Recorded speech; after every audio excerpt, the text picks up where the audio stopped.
Abra aí sua Bíblia, por gentileza. Juízes, capítulo 8.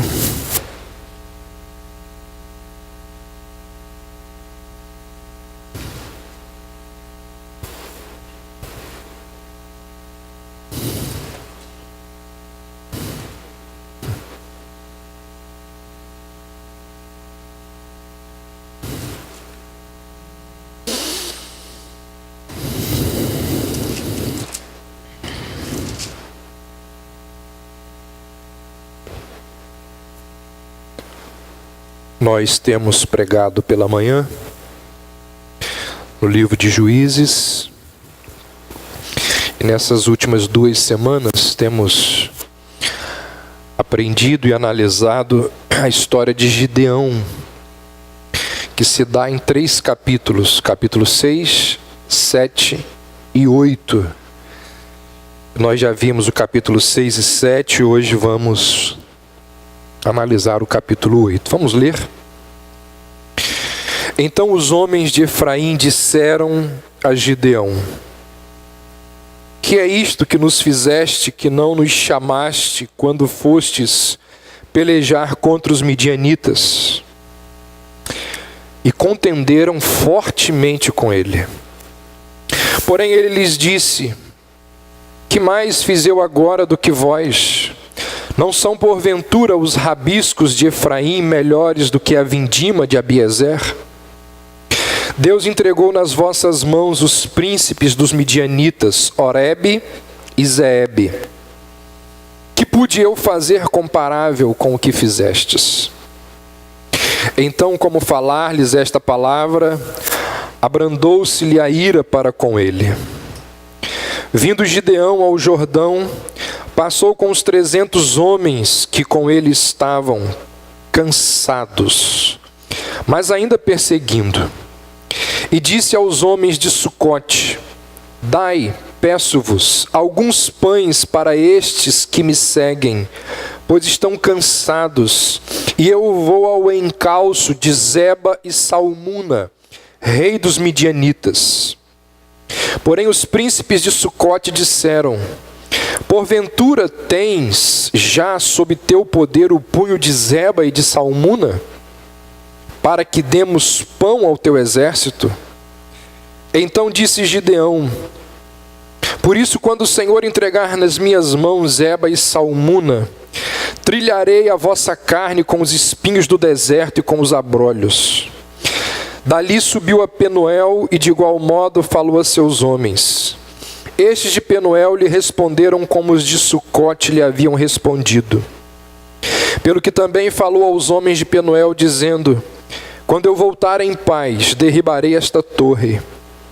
Estavam, pois, Zeba e Salmuna em Carcor, e os exércitos com eles, uns 15.000 homens, todos os que restaram do exército de povos do Oriente.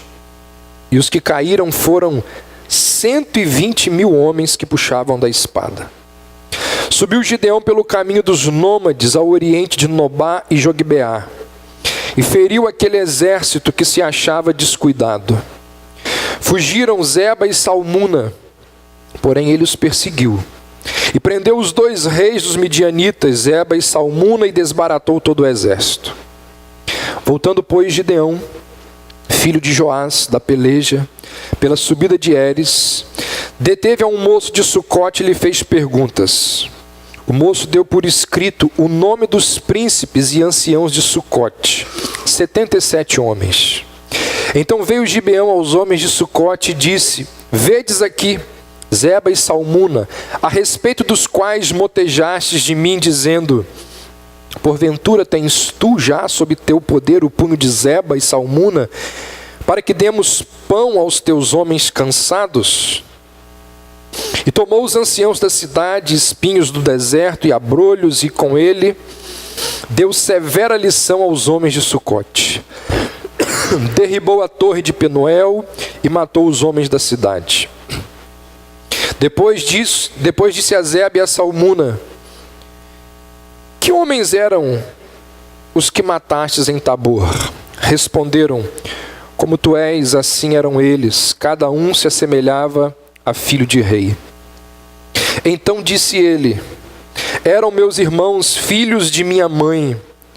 Tão certo como vive o Senhor, se o tivesses deixado com vida, eu não vos mataria vós outros. E disse a Jéter, seu primogênito: dispõe-te e mata-os. Porém o moço não arrancou da sua espada, porque temia, porquanto ainda era jovem. Então disseram Zeba e Salmuna: levanta-te e arremete contra nós, porque qual homem, tal a sua valentia? Dispôs-se, pois, Gideão e matou a Zeba e a Salmuna, e tomou os ornamentos em forma de meia-lua que estavam no pescoço dos seus camelos. Então os homens de Israel disseram a Gideão: domina sobre nós, tanto tu como teu filho e o filho de teu filho, porque nos livraste do poder dos midianitas. Porém Gideão lhes disse: não dominarei sobre vós, nem tampouco meu filho dominará sobre vós, o Senhor vos dominará. Disse-lhes mais Gideão: um pedido vos farei. Dai-me vós cada um as argolas do seu despojo, porque tinham argolas de ouro, pois eram ismaelitas. Disseram eles: de bom grado as daremos.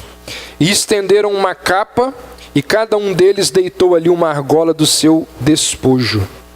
O peso das argolas de ouro que pediu foram 1.700 siclos de ouro, fora os ornamentos em forma de meia-lua, as arrecadas e as vestes de púrpura que traziam os reis dos midianitas, fora os ornamentos que os camelos traziam ao pescoço. Desse peso fez Gideão uma estola sacerdotal e a pôs na sua cidade em Ofra. E todo Israel se prostituiu ali após ela. A estola veio a ser um laço a Gideão e a sua casa. Assim foram abatidos os midianitas diante dos filhos de Israel, e nunca mais levantaram a cabeça. E ficou a terra em paz durante 40 anos nos dias de Gideão. Retirou-se Jerubaal, filho de Joás, e habitou em sua casa. Teve Gideão 70 filhos, todos provindos dele, porque tinha muitas mulheres. A sua concubina, que estava em Siquém, lhe deu também à luz um filho, e ele lhe pôs por nome Abimeleque.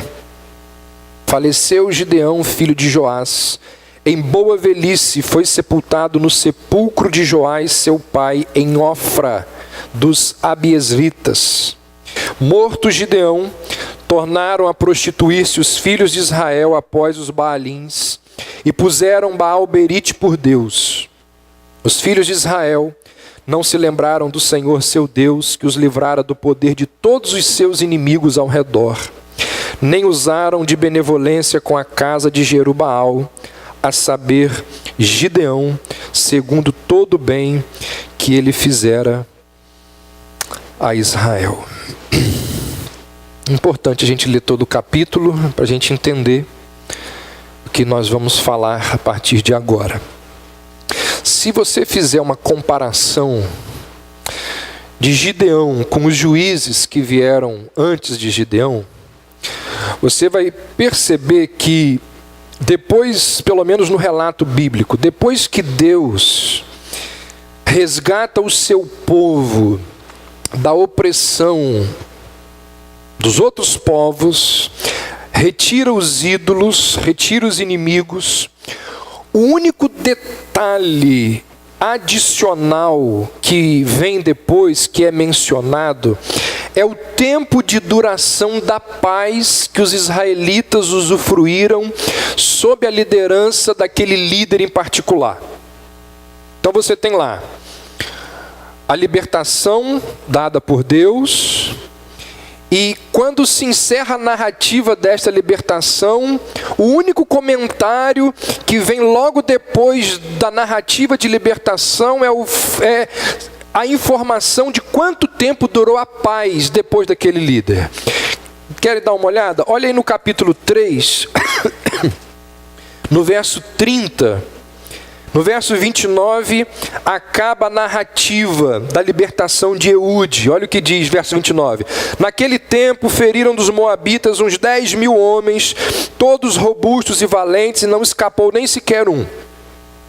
Assim foi Moabe, o povo, os moabitas subjugado, naquele dia sob o poder de Israel.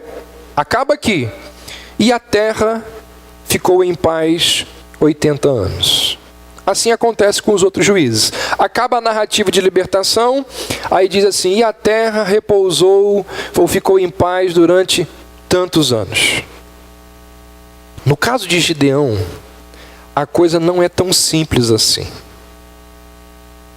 No caso de Gideão, duas situações novas aparecem, de forma que a pessoa que está narrando o texto bíblico, ela não vai falar daquilo que vem depois de Gideão apenas em um verso. Ele não vai dizer apenas o que aconteceu após a vitória de Gideão em um verso. No caso de Gideão, o escritor sagrado usa 2 capítulos, no caso o 7º e o 8º, para dizer o que aconteceu depois da libertação de Gideão. E isso acontece por 2 motivos. Primeiro, porque o povo, pela primeira vez no relato dos juízes, o povo começa a abandonar a fé. Mesmo nos dias daquele juiz, mesmo debaixo da liderança do juiz, o povo começa a abandonar a fé, o que não tinha acontecido em casos anteriores. Em casos anteriores, o povo vai abandonar a fé, vai se prostituir com ídolos depois que o líder morre. Aqui com Gideão não, é com ele em vida ainda. Esse é um detalhe, pelo que a narrativa bíblica continua depois da libertação de Gideão. E o segundo motivo é porque a Bíblia vai ressaltar profundas falhas na liderança desse juiz. E certamente que ao ressaltar essas falhas, tem um motivo aqui para que as lembremos ou venhamos a conhecer essas falhas e retiremos lições para as nossas vidas de acordo com as falhas de Gideão ressaltadas e relatadas aqui no texto sagrado. Então vamos dar uma olhada em alguns versos do capítulo 8 e tirar algumas lições para as nossas vidas. O que diz o verso 1 do capítulo 8 é o seguinte: Então os homens de Efraim lhe disseram: que é isto que nos fizeste, não nos chamando quando fostes pelejar contra Midian? E repreenderam-no asperamente. Deixa eu dar um pano de fundo rápido aqui, uma lembrança para você. Israel, sob a liderança de Josué, invade a terra. E naquela terra ali as tribos são divididas em vários territórios. Depois da morte de Josué, essas tribos que não expulsaram todos os cananeus se corrompem ao conviver com eles. Esses cananeus ganham força e eles começam a lutar contra a nação de Israel. E não são todas as 12 tribos que lutam contra um determinado inimigo. Levantava-se um inimigo e às vezes 2, 3, 4 tribos se uniam para desbaratar aquele inimigo. Nem todas as tribos se envolviam. A união de todas as tribos a gente só vai ver lá no final de Juízes para um caso específico. E o que está acontecendo aqui é que contra os midianitas, não são todas as tribos que estão auxiliando e ajudando Gideão. E aí quando acaba a batalha, uma tribo extremamente importante vira-se para Gideão e diz assim: por que você não chamou a gente? Que história é essa de você liderar o exército de Israel contra os inimigos e não chamar a gente? Então, olha o que diz o verso: os homens de Efraim lhe disseram: que é isto que fizeste, não nos chamando quando fostes pelejar contra Midian? E olha o que diz: e repreenderam ou contenderam asperamente contra ele. Não sei se você vai lembrar, semana passada eu falei, quando nós analisamos o capítulo 7, dá uma olhadinha aí no capítulo 7, verso 2. Deus escolheu 300 homens. Lembra lá que o exército de Gideão tinha mais de 30 mil? E Deus foi peneirando. E ficou apenas com 300. E Deus disse para Gideão assim, ó: eu eliminei ou mandei embora para casa mais de 99% do exército, para que o exército não se gabasse da vitória. É o que diz aí, ó. Disse o Senhor a Gideão: é demais o povo que está contigo, para eu entregar os midianitas nas suas mãos. Israel poderia se gloriar contra mim, dizendo: a minha própria mão me livrou. Então olha só, Deus havia escolhido 300 homens para que Israel não se gabasse. E é exatamente isso que a tribo de Efraim está querendo fazer. Efraim furiosamente confronta Gideão, porque Gideão excluiu Efraim do processo, porque Efraim queria receber os louvores da guerra e pegar os despojos da guerra. Isso fica claro na narrativa do capítulo 8. E a gente pode perguntar, como é uma forma correta de se ler o texto bíblico, fazendo perguntas ao texto: por que que os efraimitas, antes da guerra, eles não se ofereceram para o serviço? Eles sabiam que o inimigo estava no país. Como nós vimos, haviam anos que os midianitas estavam subjugando Israel. Os efraimitas sabiam disso. Eles tinham ouvido falar das forças que estavam sendo levantadas por Gideão para enfrentar os midianitas. Por que eles não se uniram aos outros? Mesmo não tendo um convite formal, se eles fossem, eles seriam aceitos. Porque a situação em si os chamava.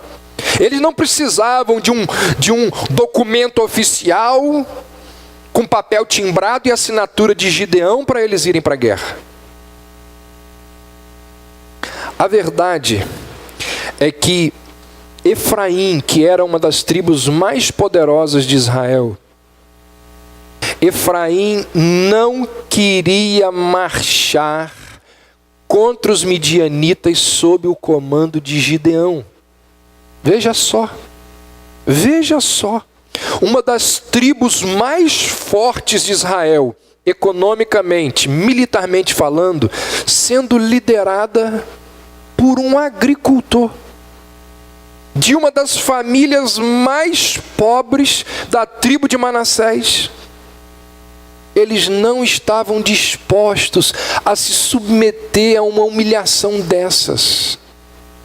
O fato é que os efraimitas não serem chamados por Deus, porque Deus chamou Gideão e os outros, o fato dos efraimitas não serem chamados para a batalha foi uma providência de Deus. Imagine os soldados de Efraim, orgulhosos, petulantes, arrogantes, soldados que vêm de uma das maiores e mais importantes tribos de Israel. Imagine os soldados de Efraim ali naquele momento de peneira em que Deus fez. Imagine os soldados de Efraim quando Deus está mandando os soldados de volta para casa. Provavelmente eles teriam se enfurecido com aquela peneira que Gideão promoveu. Eles não teriam tolerado a redução do seu exército. Do jeito que eram orgulhosos, se Gideão os chamasse para a guerra e depois os mandasse para casa, ou mandasse a maior parte de volta para casa, eles teriam criado um problema ainda maior antes da batalha. Então, quem conhece a história e analisa aqui o contexto, entende que foi uma providência de Deus Efraim ter ficado fora dessa batalha, porque eles iam causar problemas. Quando Gideão falasse assim, esses 5.000 aí, que se ajoelharam para beber água como cães, volta para casa, provavelmente ia ter problema ali. Então a história do capítulo 8 diz que os efraimitas, quando acaba a guerra, querendo receber os louros da vitória, chegam para Gideão e zangam com ele por causa disso. E aí, como um general vitorioso, como um herói nacional, como o primeiro a ser escolhido pelo povo para ser rei, antes não tinha acontecido isso, agora, pela primeira vez eles escolhem alguém para ser o rei. Gideão poderia, gente, muito bem, ter usado a sua autoridade, ter usado a sua popularidade para colocar a tribo de Efraim no devido lugar dela. Ele poderia dizer assim, que isso? Alto lá, que história é essa? Quem manda aqui sou eu. Acabei de vir de uma vitória esmagadora em cima dos midianitas, que história é essa? Não é assim não. Mas ele não faz isso. Ele escolhe uma abordagem pacífica, bem melhor. Ele não se ofende com a afronta, ele não retruca ira com ira. A resposta de Gideão para Efraim é respeitosa, é diplomática. Ele vira para a tribo de Efraim e diz assim, olha, vocês são maiores, vocês são mais poderosos do que eu e do que a minha tribo. Olha o que ele diz aí no verso 2. Porém ele, Gideão, lhes disse, que mais fiz eu agora do que vós? Não são porventura os rabiscos de Efraim melhores que a vindima de Abiezer? Ele afirma que ao contrário dele, Efraim já tinha capturado 2 líderes midianitas. Olha o verso 3. Deus entregou nas vossas mãos os príncipes dos midianitas. Porque quando Gideão está perseguindo os midianitas e eles fogem, os efraimitas conseguem capturar esses 2 reis. Aí ele diz, que pude eu fazer comparável com o que fizeste? Então, com falar-lhes esta palavra, abrandou-se-lhe a ira para com ele. Irmãos, provavelmente, o que Gideão estava sentindo não era tão cordial quanto as palavras dele. Provavelmente Gideão estava pensando assim, como é que esses caras falam um negócio desse para mim? Quem são eles para falar o que eles estão falando para mim? Só que ele não verbaliza isso. Ele é cordial. Ele segura a sua língua. Ele controla o seu ímpeto.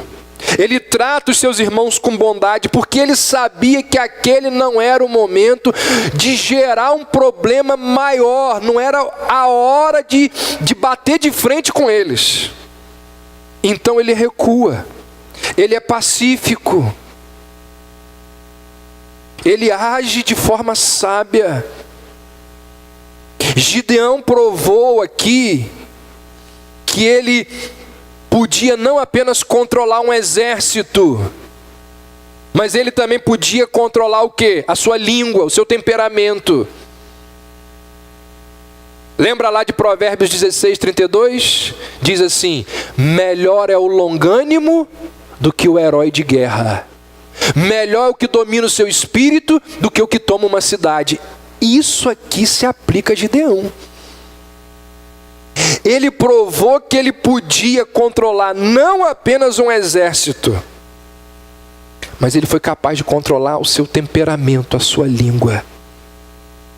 E aí quando ele engole o esnobismo, engole a crítica de Efraim, diz o verso 3 que Gideão acalmou-se a indignação dos efraimitas. Ou seja, uma centelha centelha infeliz foi acesa. E se Gideão não tivesse sabedoria para apagar aquela centelha imediatamente, o fogo de consequências fatais poderia aparecer ali. É impossível lermos esses 3 primeiros versos de Juízes 8 e conhecer o contexto e não lembrar do que está escrito lá em Provérbios 15, verso 1. A resposta branda desvia o furor. Tente isso. Tente fazer isso. Quando você está lá naquela discussão com seu cônjuge, que você está querendo voar no pescoço dele, porque você está com a razão. Pelo menos você acha que está. Tente fazer isso com seu chefe, com seu empregado. Tente fazer isso nas suas relações. Você quer destruir o outro.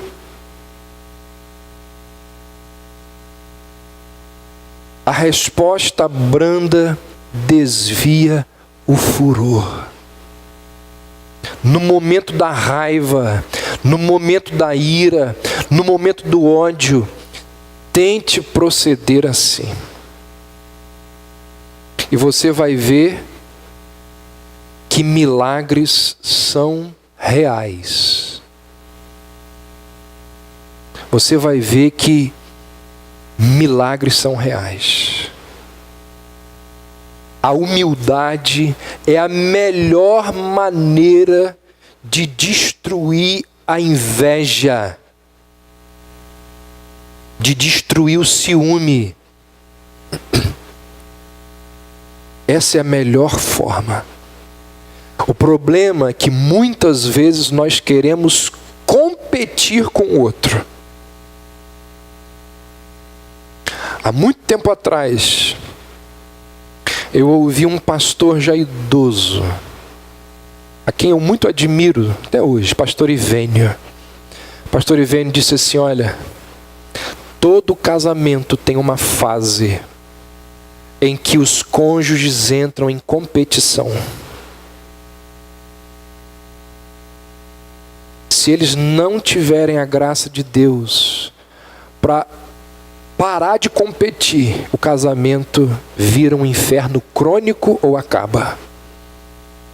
Para a gente parar de competir, a gente precisa ser humilde. O que Gideão foi aqui? Humilde. Ele estava com razão, mas ele entendeu que não era o momento. Ele responde de forma branda, ele diz assim: Efraimitas, que história é essa? Vocês são maiores do que nós. Vocês são mais poderosos do que a gente. E diz o texto que abrandou-se-lhes a ira. Já contei essa história que uma vez um casal, história verídica, um casal estava atrasado para um compromisso. Só que eles não sabiam direito onde era o local. Não tinha GPS, né? E eles estavam lá perdidos. E a mulher virou para o marido e falou: é por aqui. O marido disse: é por lá. É por aqui, é por lá. E ficaram ali: é por aqui. Aí o marido: é por lá. Aí ela ficou quieta e ele foi por lá. E ficou comprovado que era por aqui. E depois de darem uma volta e perderem um espaço enorme, eles foram por lá. E aí quando eles chegaram lá, ele perguntou para ela assim: se você tinha certeza que era por aqui, por que você não insistiu mais comigo? E ela disse assim: porque eu prefiro ser feliz do que ter razão. Muitas vezes nós precisamos, para o bem da harmonia, mesmo tendo razão, ficar quietos. Gideão preferiu ser feliz aqui. Ele entendeu que não era hora de brigar. Lá na frente, os capítulos vão continuar. E lá na frente, os efraimitas vão arrumar um outro problema como esse aqui. E aí nós vamos ver o que vai acontecer com eles. Aguardem. Então, se você quiser ler, chega em casa e lê. Se você sabe da história, você sabe o que vai acontecer com os efraimitas lá na frente, exatamente por causa disso aqui. Mas Gideão aqui, ele teve sabedoria. Ele engoliu o esnobismo e a crítica de Efraim, e diz o verso 3 que se acalmou a indignação daqueles homens. O que acontece depois desse primeiro episódio aqui do capítulo 8? Gideão está cansado, exausto da guerra. Ele e os seus homens estão exaustos, mas ainda estão, olha o que diz o verso 4, final, cansados, mas ainda perseguindo, porque os midianitas estão fugindo. Zebá e Zalmuna, 2 reis midianitas, estão fugindo, e Gideão está atrás deles, mas Gideão ainda está cansado. E aí parece que ao persegui-los, Gideão passa por 2 cidades. Uma cidade chamada de Sucote e a outra de Penuel. E aí Gideão pede aos moradores de Sucote para alimentar os seus soldados. E olha o que diz o verso 6. Os príncipes de Sucote responderam: já estão em teu poder as mãos de Zebá e Zalmuna, para que demos pão ao teu exército? Gente, Gideão não estava aqui pedindo que os magistrados da cidade o recebessem ali com honras, com louvores, com formalidade. Gideão não está aqui pedindo que os líderes daquela cidade o presenteassem com a chave da cidade pela sua grande vitória. Gideão não está aqui pedindo que eles enviassem homens, jovens lá da cidade para o auxiliar na captura dos reis que estavam fugindo. Gideão, como líder de Deus, depois de ter feito tudo o que fez, ele poderia muito bem pedir essas e tantas outras coisas. Mas não. Ele simplesmente pediu comida, alimento para os seus soldados que estavam prestes a desmaiar de fome. E pede de forma humilde, de forma pacífica, de forma serena, de forma tranquila. E tem mais uma coisa, a hospitalidade era algo muito importante naquela cultura. Mesmo que fossem viajantes, pessoas desconhecidas, estrangeiros, o povo de Sucote, era dever deles acolher essas pessoas. Mas nós estamos falando aqui do próprio povo de Deus. Os habitantes de Sucote negaram comida para os seus irmãos. Irmãos estes que tinham acabado de prestar um grande serviço para Israel. Irmãos estes que arriscaram as suas vidas lutando contra os inimigos que poderiam e estavam oprimindo os próprios moradores de Sucote. Homens que todo Israel deveria honrar e se alegrar por suas vidas, porque eles foram instrumentos de Deus para libertar Israel dos midianitas. Então o que Gideão está pedindo é comida para esses 300 heróis. E nada poderia ser mais justo do que oferecer as melhores provisões para os soldados de Gideão. E nada poderia ser mais injusto do que o que os moradores de Sucote fizeram. Eles viram para Gideão e diz assim: os reis de lá de Midian, Zebá e Zalmuna, você já prendeu eles? Eles já estão em poder do teu exército? Então, se não estão, vaza. Sabe por quê? Porque depois desses reis aí, você não consegue prendê-los, eles se reestruturam e eles voltam aqui e destroem a gente, porque nós demos comida para vocês. Os habitantes de Sucote, eles estavam com medo do que aquela ajuda a Gideão poderia significar no futuro. Eles estavam dizendo o seguinte: vocês já pararam para pensar? Vocês não capturam os reis de Midian? Vocês não os derrotam definitivamente? Eles vão se reagrupar, eles vão retornar e eles vão saber que nós ajudamos vocês e nós vamos ser destruídos, ou então eles vão nos castigar. Os homens de Sucote, eles não pensaram que alimentar um irmão faminto, ainda mais um herói, era uma oportunidade de demonstrar amor. Eles viram naquela circunstância um risco que eles não queriam correr. Não queriam sofrer uma possível retaliação dos midianitas no futuro. Olha que interessante. Vai comparando o texto. Dentro do mesmo capítulo, olha que interessante. A tribo de Efraim estava irritada porque Gideão não o chamou antes da guerra. Enquanto isso, Sucote gostaria que Gideão tivesse aparecido mais tarde. Depois que você apanhar os reis, você volta aqui. E aí Gideão prossegue viagem. Disse assim: o pessoal de Sucote não quer dar comida a gente? Vamos para outra. Aí ele prossegue viagem. Na próxima cidade, Penuel, ele ouve a mesma argumentação. Verso 8.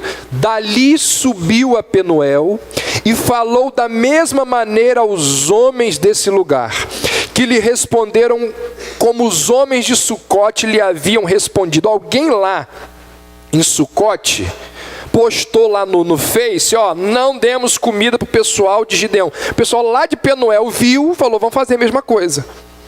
Porque eles têm razão, a argumentação deles é boa. A resposta de Gideão para essas duas cidades é bem diferente da resposta que ele deu para Efraim. Lembra lá que Efraim? Ele foi diplomático, ele foi educado, ele foi pacífico. Agora, olha o que ele diz para Sucote e Penuel, verso 7. Quando o Senhor entregar na minha mão Zebá e Zalmuna, trilharei a vossa carne com os espinhos do deserto e com os abrolhos. Verso 9. Por isso falou também aos homens de Penuel, dizendo: quando eu voltar em paz, derrubarei esta torre. E depois que Gideão capturou Zebá e Zalmuna, é o relato aí do verso 10 ao verso 12, ele cumpre a sua promessa. Olha o que diz o verso 15. Ele apanha os anciãos de Sucote e lembrou-lhes, olha o que diz o verso 15, o dia em que zombaram de mim. A seguir, verso 16, deu-lhes uma lição, punindo-os com espinhos e espinheiros do deserto. Em Penuel, a situação foi ainda pior, o que diz o verso 17, derrubou as torres e matou os homens da cidade. Provavelmente os homens mais insolentes, mais arrogantes da cidade, para que a morte deles servisse de exemplo para os outros, para não repetirem a atitude pecaminosa desses homens. E aí os versos 18 e 19 acrescentam um detalhe à narrativa. É dito que Zeba e Zalmuna haviam matado os irmãos de Gideão. E a morte deles foi o que impulsionou Gideão a perseguir e prender os reis midianitas. Ou seja, antes de Gideão começar o livramento, naqueles anos lá de opressão, Zeba e Zalmuna tinham assassinado os irmãos de Gideão. E Gideão sabia disso. Então, quando ele tem a oportunidade, ele vai atrás dos assassinos dos seus irmãos até o fim. E aí a perseguição cruel e incansável de Gideão, ela foi menos motivada pelo desejo de completar a libertação do povo de Deus. Ela teve como combustível principal o desejo de vingança, pela honra da família. Vamos atrás desses homens porque foram eles que mataram os meus irmãos. Foi por isso que no verso 20, olha aí, Gideão ordena que o seu filho mais velho os matasse. E disse a Jéter, seu primogênito: dispõe-te e mate-os. Naquele tempo, a forma de um soldado morrer era muito importante para a sua reputação. O filho de Gideão, que vem a seguir, um camarada chamado Abimeleque, ele não quis morrer pelas mãos de uma mulher. Quer dar uma olhada? Capítulo 9, verso 53, olha só. 52. Abimeleque veio até a torre, pelejou contra ela e se chegou até a sua porta para incendiar. Porém, certa mulher lançou uma pedra superior de moinho sobre a cabeça de Abimeleque e lhe quebrou o crânio. Então chamou logo ao moço, seu escudeiro, e lhe disse: desembanha tua espada e me mate, para que não se diga de mim, uma mulher o matou.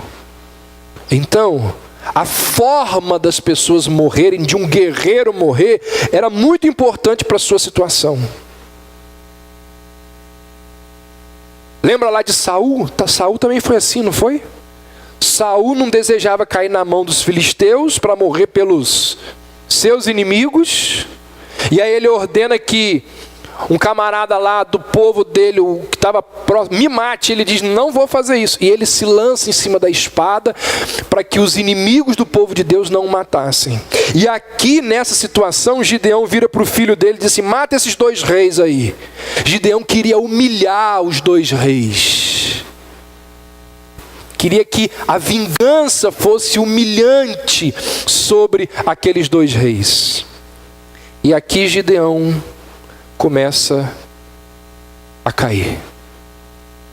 Aqui Gideão começa a declinar. Esse episódio na vida de Gideão nos lembra ou nos mostra que ele começa a cair. E os próximos versos aqui do capítulo 8 nos mostram o que vai acontecendo a partir desse momento na vida de Gideão. E o fim da vida de Gideão nos lembra de um enorme perigo que todos nós corremos. O perigo do sucesso. A necessidade que Gideão tem aqui de ser respeitado e honrado. O seu ódio implacável quando ele não recebe o que acha que merece. Os próximos versos nos mostram. Essas circunstâncias revelam que o sucesso na batalha não foi muito bem administrado por Gideão. Os versos finais do capítulo 8, a partir do verso 22, nós vemos que Gideão, ele se esquece completamente de quem o chamou, de quem o equipou, de quem o confortou com segurança e de quem venceu a batalha por ele. Depois que acontece o episódio aqui da morte de Zeba e Zalmuna, o que o texto bíblico tem a nos ensinar é o seguinte: o recebimento de uma bênção pode ser acompanhado de um terrível perigo espiritual. O sucesso, preste atenção nisso, meu irmão, minha irmã. O sucesso pode facilmente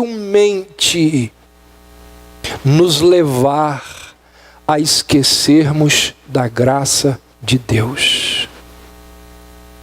Afinal, todos nós temos uma grande inclinação a acreditar que as nossas vitórias, que aquilo que temos, o lugar onde chegamos, todos nós temos uma inclinação a crer que foi a nossa força, que foi a nossa capacidade, que nos levou a conquistar tudo aquilo que temos e possuímos. Várias vezes eu já falei sobre isso aqui na igreja. O sucesso, seja em qual área da vida for, pode ser a pior coisa a acontecer com alguém. Já disse isso aqui. Existem duas grandes tragédias na vida. Uma é não conseguir o que se deseja. E a outra é conseguir. A maior desgraça na vida de algumas pessoas é conseguir aquilo que elas queriam. Romanos 1 diz isso. A maior desgraça para Gideão foi o seu sucesso. Quando nós fracassamos, nós não podemos esquecer que somos salvos pela graça. Porque se no meio do fracasso nós esquecermos da graça, a gente se mata. A graça é aquilo que nos ajuda a continuar vivendo. A graça é aquilo que dá esperança para a gente. Então quando a gente fracassa, a gente não pode esquecer da graça. A graça é o bálsamo que vem sobre as nossas feridas. Quando a gente fracassa, a gente não pode esquecer da graça. Agora a gente tem que lembrar muito mais disso quando a gente é bem sucedido. A gente precisa lembrar muito mais da graça quando nós somos bem sucedidos do que quando a gente falha. Porque quando nós falhamos, quando nós estamos por baixo, é natural a gente lembrar da graça. Porque a gente está pedindo, a gente precisa de socorro. Mas quando a gente está por cima, quando a gente tem sucesso, é fácil a gente esquecer da graça. É fácil a gente esquecer que foi Deus quem nos colocou onde nós estamos. E foi isso que aconteceu com Gideão. Ele se esqueceu de quem ele era. Ele se esqueceu de como ele chegou onde ele estava. E olha o que diz o verso 22. Diz que os israelitas pediram a Gideão para que ele se transformasse no rei deles. Então os homens de Israel disseram a Gideão: domina sobre nós, assim tu como teu filho e o filho de teu filho, porquanto nos livrastes da mão de Midian. Assim como Gideão, os israelitas também se esqueceram quem concedeu a vitória sobre Midian. A ideia deles aqui foi o seguinte: Gideão derrotou Midian, então ele tem que ser o nosso rei. O raciocínio deles foi o seguinte: ele é um homem justo, nos livrou por meio de muitos esforços e perigos, então ele deve desfrutar da honra, que é a honra de um rei, e deve nos governar a partir de então. Mas aqui Israel estava abandonando o método de Deus para guiá-los. Não foi sempre assim até aqui? E isso vai ficar muito evidente daqui para frente, até chegarmos lá no livro de Samuel, quando Deus vira para Samuel e diz: o povo quer um rei. E não é de hoje. O povo quer um rei desde Gideão. E Deus vira para Samuel e diz assim: Samuel, não é a você que eles estão rejeitando, é a mim. E aí parece que Gideão percebe o motivo por trás do pedido dos israelitas, de que eles queriam ser governados por um homem e não por Deus. E se eles tivessem um rei, eles não precisariam buscar a salvação em Deus, mas esperar que Deus ficasse mandando sempre um Salvador.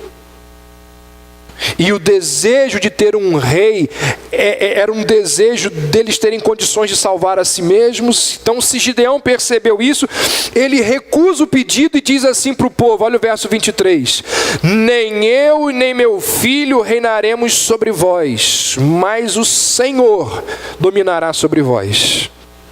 Gideão está dizendo: olha, vocês não precisam de um rei a quem obedecer, vocês precisam obedecer ao rei que vocês já têm, que é Deus.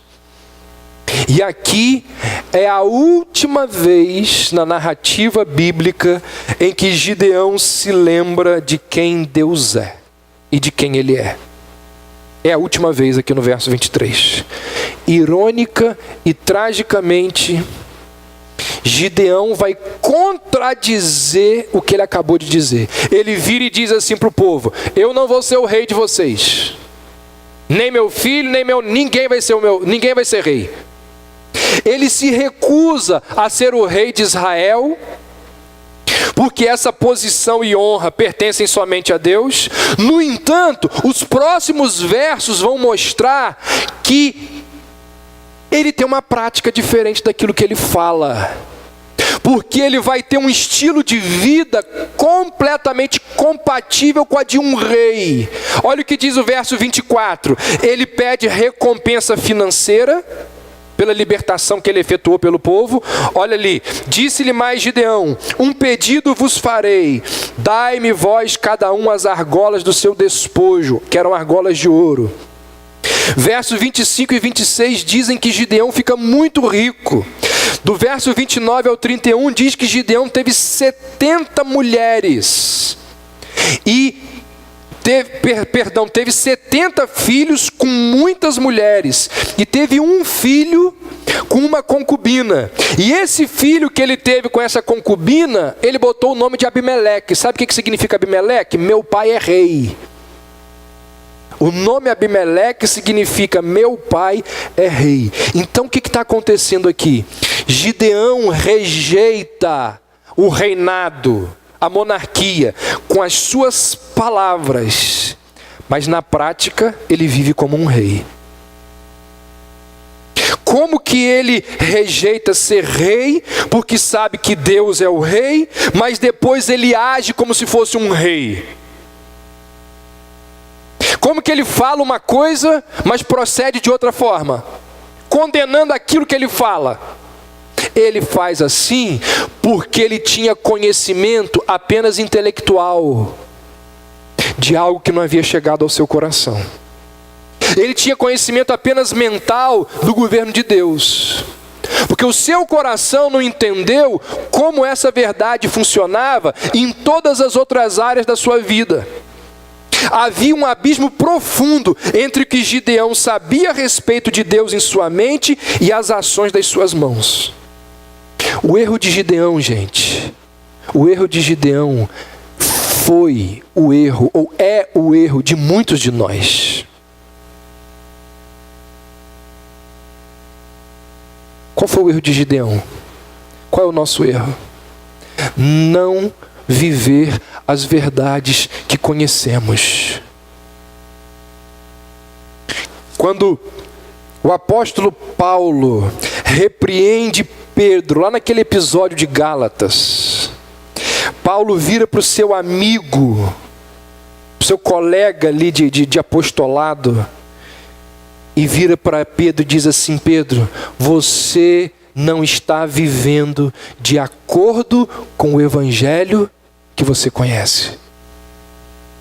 Qual foi a crítica de Paulo a Pedro? Você conhece, mas você não está praticando. Veja se não é essa a exortação de Paulo a Pedro lá em Gálatas. Essa é a tragédia de muita gente. Tem conhecimento intelectual, sabe das verdades, mas essas verdades e esse conhecimento não mudam as suas vidas. Ou a reflexão nos ajuda a viver melhor, ou é puro diletantismo. A teologia, ela precisa ter uma relação com a vida e não apenas com as crenças. Quando Paulo escreve aos crentes de Tessalônica, Paulo, dentre tantas outras coisas, Paulo dá garantias àqueles irmãos da segunda vinda de Cristo. E Paulo vai argumentando que Jesus vai voltar. E quando Paulo termina a sua argumentação, a sua tese, sabe o que ele diz para aqueles crentes? Ele diz assim: consolai-vos com estas palavras. Ou seja, a doutrina precisa desembocar em vida. A doutrina precisa chegar à nossa realidade.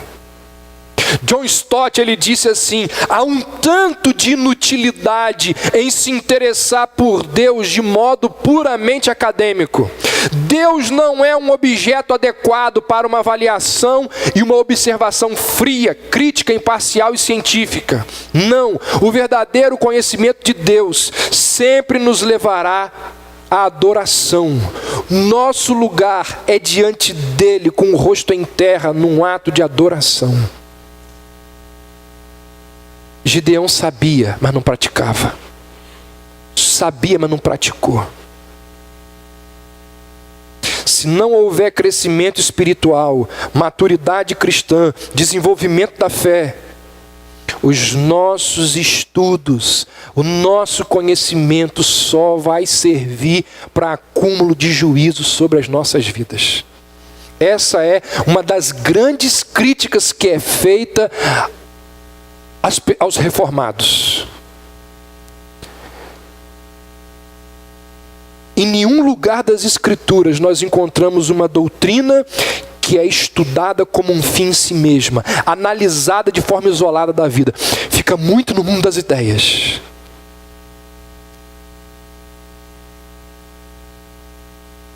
Gideão cometeu esse erro que eu e você podemos cometer. Caminhando para o fim, Gideão arrecada o ouro e ele manda fazer uma estola sacerdotal. Olha o que diz o verso 28. Gideão fez com esse ouro um colete sacerdotal e o pôs na sua cidade em Ofra. Esse tipo de colete aqui, ele era usado pelo sumo sacerdote no tabernáculo. Na parte da frente do colete, encontravam-se ali o chamado Urim e Tumim. Eram duas pedras usadas para receber as respostas sim e não de Deus. O Urim e o Tumim eram como moedas que, ao serem lançadas ao ar, ele dava o sim e o não. Ou seja, o colete era um modo de discernir a vontade de Deus em tempos de crise. E quando Gideão faz uma cópia do colete sacerdotal, ele está incentivando as pessoas a vir até ele buscar conselhos. Ele faz com que a sua cidade seja o local onde Deus deve ser buscado. O que está acontecendo aqui?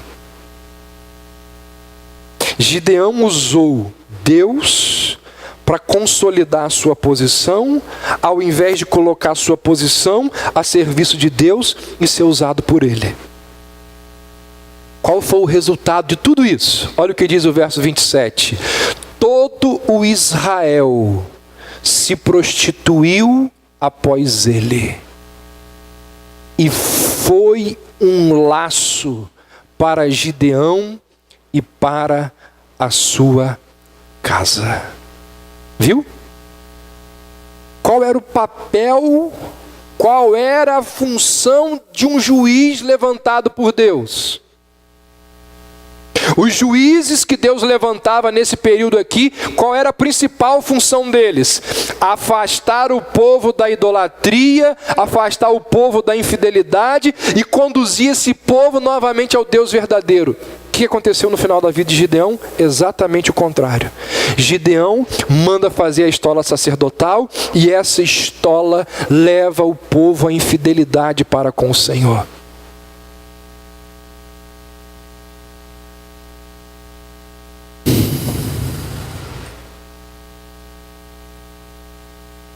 Mais importante que começar bem é terminar bem. Gideão não terminou muito bem. Sabe-se que pelo menos 56 países nos dias de hoje têm problemas com um negócio chamado de minas terrestres. Minas que são instaladas em períodos de guerra, que não foram desarmadas e continuam lá. Na década de 90, Angola possuía 20 milhões de minas terrestres, à espera ali de vítimas para serem mutiladas ou mortas. 20 milhões. O Afeganistão tinha 10 milhões, o Camboja 4 milhões e meio de minas terrestres. Esse número tem caído com o trabalho chamado de desminagem. No entanto, ainda existem milhões de minas espalhadas por esses países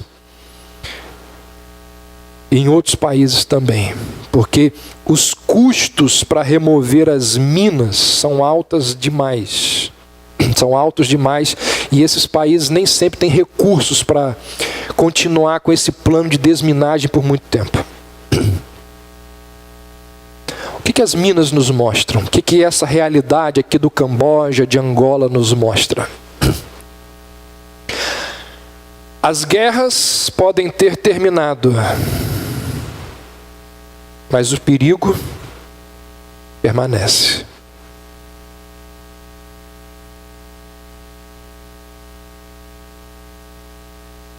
Permanecer vigilante depois da vitória,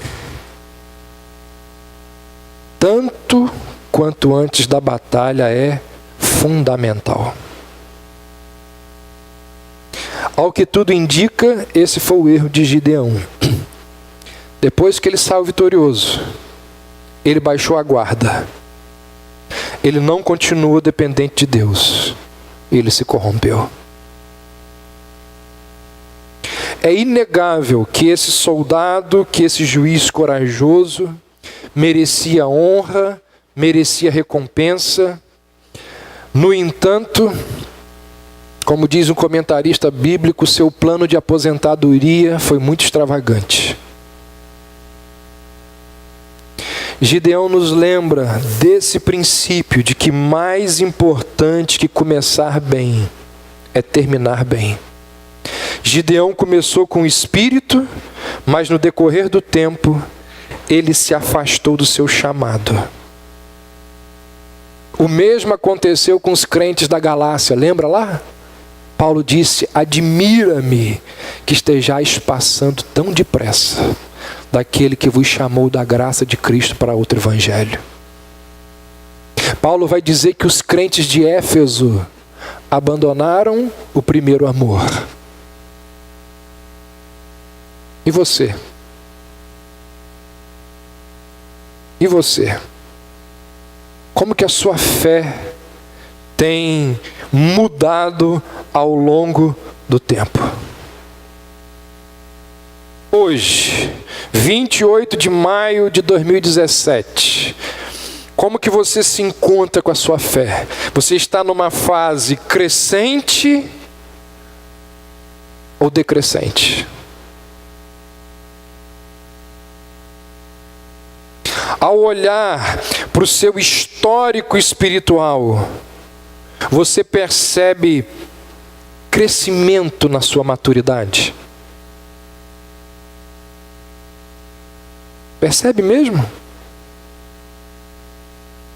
Você pode olhar para a sua vida e dizer assim: há 3 anos atrás eu era um fofoqueiro miserável. Você consegue controlar a sua língua hoje?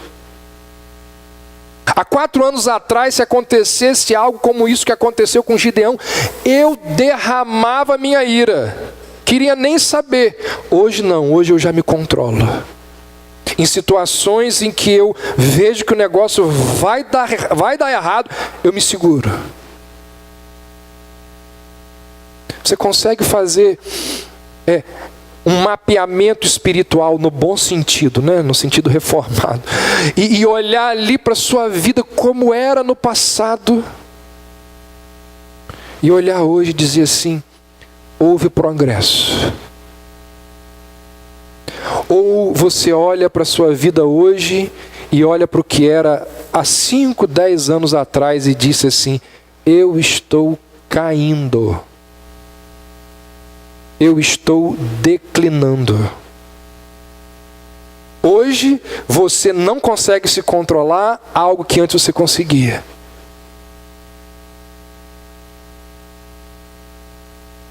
Eu te pergunto, o que você tem feito para terminar bem? A vida de Gideão nos mostra que o importante não é começar bem, é terminar bem. A vida de Gideão nos lembra que assim como as minas terrestres, a guerra pode ter acabado, mas o perigo continua. E nós só vamos estar libertos dos perigos desta vida no dia que nós dermos o último suspiro aqui. Porque enquanto nós estivermos neste mundo, nós estaremos em guerra, em batalha constante, contra o mundo, contra a nossa carne, contra Satanás e contra tantas outras coisas. Que Deus tenha misericórdia de mim, de você, de todos nós. E uma última palavra. Olha o que diz o verso 28. Nos dias de Gideão, a terra teve sossego por 40 anos. A fama e a grande vitória de Gideão sobre os midianitas, ela ficou gravada na memória do povo judeu. Se você ler 1 Samuel 12, Samuel menciona a história de Gideão. Se você ler o Salmo 83, Asaf canta a vitória de Gideão num dos salmos. Se você ler Isaías 9, Isaías fala do triunfo glorioso de Gideão sobre os midianitas. Se você ler Hebreus 11, o autor aos Hebreus vai incluir Gideão na lista dos heróis da fé. Sabe o que isso significa? Que apesar de todas as incoerências de Gideão, apesar do fim não muito louvável de Gideão, ele entra para a história de Israel como um herói da fé. Sabe por quê? Apesar da sua ambiguidade, apesar desse caráter dúbio, por que ele entra? Para a história da fé do povo de Israel. Porque as vitórias de Gideão não foram dele. As vitórias de Gideão foram de Deus. As vitórias de Gideão foram daquele que o comissionou, daquele que o chamou. Sabe o que isso significa? Que apesar das nossas falhas, apesar dos nossos defeitos, o sucesso está garantido não por causa da gente, mas por causa de Deus. Não por causa da nossa força, mas por causa de Deus. O que nós precisamos é pedir a Deus para termos sabedoria, graça, para a gente não cair nos mesmos erros de Gideão. Vamos orar? Deus bendito, nós pedimos que a Tua palavra, pregada e exposta, anunciada, possa trazer crescimento, amadurecimento às nossas vidas. Mas acima de tudo possa trazer glória, honra e louvor ao Teu nome. Ajuda-nos, ó Deus, a prosseguirmos na nossa caminhada, nas nossas lutas, que não venhamos a nos esquecer que o sucesso pode ser um dos maiores perigos da nossa vida. Que o sucesso pode nos afastar do Senhor. Que o sucesso pode nos levar a não mais vivermos em dependência do Senhor. Leva-nos, ó Deus, a entendermos que mais importante que começar bem é terminarmos bem. Leva-nos a entendermos que o perigo à nossa fé, às nossas vidas, eles continuarão enquanto nós estivermos aqui neste mundo. Nós assim oramos e nós assim te pedimos, em nome de Jesus. Amém.